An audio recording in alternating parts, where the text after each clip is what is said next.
Keep Audrey away until the house is sold. Too late. Grandma put my name on the deed. My name is Audrey Grant. I am 33 years old, and last Christmas, my younger sister accidentally added me to a family group chat that I was never supposed to see. There were 47 messages waiting for me. Every one of them was about a Christmas celebration my family had planned without me. And buried among the jokes, recipes, and holiday emojis was a secret that changed everything. My mother had written, "Make sure Audrey does not find out." My brother replied, "Tell her the wrong date, like last year." My father reacted with a laughing emoji. Then came the message that made my heart stop. "The closing is December 26th.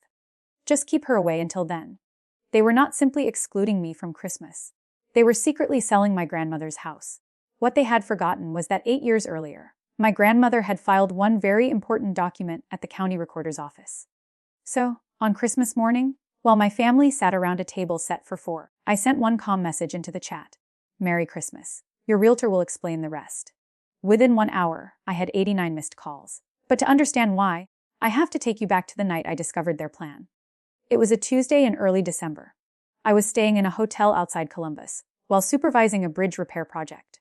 I had been there for 3 weeks, living out of a suitcase, eating takeout beside my laptop, and counting the days until I could sleep in my own bed again. At 9 o'clock, my phone buzzed. Then it buzzed again. And again. I picked it up and saw a new group conversation titled, "Christmas Family Planning." Before I could open it, my sister Brooke sent me a private message. "Oops, wrong chat. Ignore it."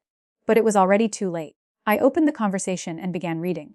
The first few messages were ordinary. My older brother Nathan asked whether Christmas Day worked for everyone. My mother said yes. My father sent a thumbs up. Brooke offered to bring pie. Then my name appeared. "We can finally use the nice china," my mother wrote. "Audrey will not be there to complain about washing it by hand." Nathan answered, "Finally. A relaxed Christmas." I kept scrolling. "What if she finds out?" Brooke asked. "She will not," Mom replied. "She never does." Then Nathan wrote, "Tell her the celebration is on the 28th, like last year." My father responded with a laughing face. For a moment, I could not breathe. The year before, I had driven 6 hours to my parents' house on December 28th. I had carried a dish of scalloped potatoes in one hand and a bottle of wine in the other. The house was dark. The door was locked. Nobody was home. When I called my mother, she answered on the 5th ring. "Oh, honey," she said lightly. "I thought we told you we celebrated on Christmas Day this year." It was a last-minute change. I stood on the frozen porch while the potatoes cooled in my hands. And I apologized. "It is okay," I told her. "I should have checked."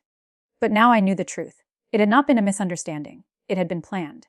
For years, I had told myself that my family forgot me because they were busy. And Nathan had always been the golden child, the high school athlete who later opened his own auto body shop. Brooke had competed in pageants and filled every room with noise and laughter. I was the quiet middle child who rode her bicycle to the library and finished homework without being reminded. No one worried about me because I was reliable. I mistook that for trust. As an adult, I continued playing the same role. I arranged birthday dinners. I sent gifts on time. When Dad had surgery, I drove 6 hours to move his truck. When my parents' roof leaked during a storm, I called the contractor and paid the deposit from a job site in Kentucky. I never asked for praise. I only believed that being useful meant I belonged. Those 47 messages proved otherwise. Still, the Christmas lies were not the worst part. Message 31 was, Nathan had written, "The closing is on the 26th. Keep her away until then." 2 messages later, Mom mentioned a buyer's walkthrough at the house on Christmas afternoon. She also mentioned a realtor named Karen. I read those lines 3 times. Closing. Buyer. Walkthrough. There was only one property they could be discussing. My grandmother Margaret's house at 412 Sycamore Street. Nan Margaret had died 3 years earlier. Her yellow clapboard house had a wide porch, white trim, and an old maple tree in the backyard. I had lived there during college when could not afford the dormitory deposit. Nan never made me feel like a burden. Every morning, she brewed coffee before sunrise and told me to study hard and let the future take care of itself. Her home was the only place where I never had to earn my seat at the table. I still carried the brass key she had given me 8 years earlier. That Thanksgiving evening, after the dishes were washed, Nan took the key from a hook beside the front door and pressed it into my palm. "This is your home whenever you need one, Audrey," she said. Mom rolled her eyes. "She is not homeless, Mother." Nan ignored her. She closed my fingers around the key and said, "Keep it." At the time, I thought it was a sentimental gift. That night in the hotel, I began to wonder if it meant something more. I did not call my mother. I knew exactly how that conversation would go. She would deny everything, then cry, then accuse me of ruining Christmas. Somehow, I would end up apologizing for discovering her lie. Instead, I opened my laptop and searched the website for the Millfield County Recorder's Office. I am a structural engineer. My work has taught me that when something does not add up, emotion cannot solve it. You find the load, you check the foundation, you follow the paper. So that is what I did. I searched the records for 412 Sycamore Street. Several documents appeared: the original deed from 1974, a refinance, a mortgage release, and a quitclaim deed filed 8 years earlier. I opened the last document. The scanned page was grainy and slightly crooked, but the words were unmistakable. Grantor Margaret Ann Grant. Grantees, Diane Pasha Grant and Audrey Elizabeth Grant. Tenants in common. I stared at my name. Then I read the document again. And once more. My grandmother had not merely given me a key. She had given me legal ownership of half the house. The memory returned slowly. When I was 25, shortly after Nan suffered a minor stroke, she asked me to accompany her to a notary's office.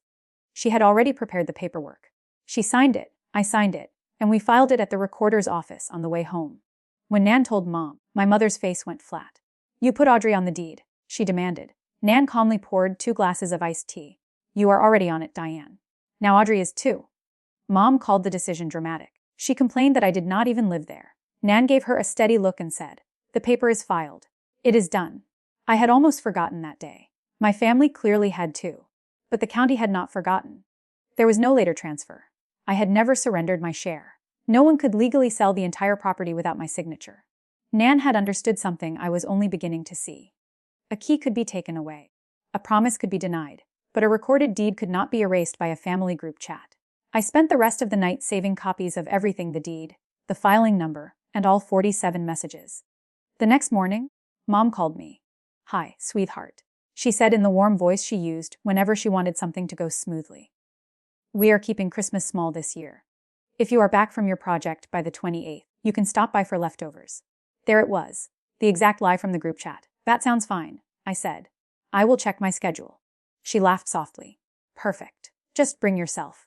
After we hung up, I saved the time and duration of the call. I was finished trusting memories. From then on, I wanted records. 2 days later, Brooke called. She talked nervously about work, the weather, and finally Nathan's auto body shop. "He is in real trouble," she admitted. "The bank is sending letters. Mom co-signed a loan, so if he defaults, she is responsible." Suddenly, the entire plan became clear. My grandmother's house had no mortgage. Selling it for around $260,000 would give Mom enough money to rescue Nathan's failing business and protect herself from the loan she had guaranteed. They were not excluding me merely because they disliked having me around. They were excluding me because my presence threatened the sale. If I came to the house, I might notice the new paint, the staged furniture, or the lockbox on the door. I might ask questions. Most dangerously, I might remember that my name was on the deed. Keeping me away was part of their business plan. On December 12th, I consulted a real estate attorney in Columbus. I explained the recorded deed, the secret listing, and the planned closing. He listened carefully, then said, "The sale cannot legally close without you. Your signature is not optional. It is structural." Structural. I almost laughed. My entire career was built around finding the one component that carried more weight than anyone realized. In this case, that component was me. 3 days later, I emailed Karen Whitfield, the realtor listed on the property. I attached the recorded deed and identified myself as a co-owner who had never been informed of the sale. Karen called 4 hours later. Her voice was professional, but tense. "Ms. Grant, I reviewed the document you sent and contacted the title company. Your ownership has been confirmed. The closing cannot proceed as currently arranged without your participation." "Thank you," I said. "Please direct any further questions to my attorney." I did not threaten anyone. I did not demand revenge. I simply placed the truth into the proper system and allowed that system to work. On December 19th, Mom emailed me a PDF named "State Cleanup Documents." Her message said, "Routine paperwork from Nan's trust. Please sign before Christmas Eve." I opened the attachment. It was not routine paperwork. It was the sale document for 4112 Sycamore Street. My signature line appeared on page 4. On page 5, the entire sale payment was directed to my mother's bank account. They wanted me to surrender half a house and receive nothing. They had not even hidden the truth well. They had simply assumed I would not read before signing. I forwarded the document to my attorney and did not reply. On Christmas Eve, the secret group chat came alive again. Nathan posted a photograph of the house, decorated with porch lights and a new wreath. Brooke sent heart emojis. Mom reminded everyone that the buyer would visit the next afternoon. Then she wrote, "Do not mention Audrey. She thinks Christmas is on the 28th. Dad sent a Santa emoji." I read the messages from my apartment in Columbus while holding Nan's brass key. For years, I had wondered whether my family had forgotten me. Now I knew they remembered me very carefully. They remembered to exclude me, mislead me, and keep me useful but uninformed. I typed one sentence into the chat and saved it as a draft. On Christmas morning, I woke at 7, made coffee, and opened the conversation. The messages had already begun. "Merry Christmas." Brooke wrote, "Nathan sent morning family." Dad posted a candy cane sticker. Mom uploaded a photograph of the dining table. There were white plates, red napkins, candles, and exactly 4 chairs. At 9:48, I sent my message. "Merry Christmas. Your realtor will explain the rest." The chat went silent. Brooke's typing indicator appeared, then disappeared. Mom's appeared next. Nathan typed for nearly 10 seconds, but sent nothing. 4 minutes later, my phone rang. Nathan called first. Then Mom. Dad texted, "Call your mother." I did not answer. The calls came so quickly that my phone vibrated across the desk. I began keeping a tally on a notepad. In 1 hour, they called 89 times. For 3 years, none of them could remember to call me on Christmas. Now they could not stop. Mom left a voicemail accusing me of blowing a private family matter out of proportion. Nathan left another saying I had no right to go behind their backs. At 11:20, I finally called Mom. She answered immediately and put me on speakerphone. "Audrey, what have you done?" she demanded. "I have done nothing," I said. "Your realtor performed a standard title search. She found my name on a deed that has been public for 8 years. The closing was paused because you tried to sell property you do not fully own." And Nathan shouted from the background, "She has not lived here for years." "That does not remove my name from the deed," I replied. Mom's voice softened as she changed tactics. "We were going to tell you. We would have given you something after the sale." "When?" I asked. "Before or after I signed away my share for free?" No one answered. "You gave me the wrong Christmas date again," I continued. "You disguised a sale contract as estate paperwork. You expected me not to read it." The room on the other end became silent. Then my father spoke so quietly I almost missed it. "We should not have done it that way." It was the first honest thing anyone had said. It was also far too late. I gave them my attorney's contact information and said all future discussions about the house would go through him. Then I wished them a Merry Christmas and ended the call. The December 26th closing never happened. The buyer withdrew 2 days later rather than wait through a legal dispute. Nathan's loan fell into default in January, and Mom was forced to face the consequences of co-signing it.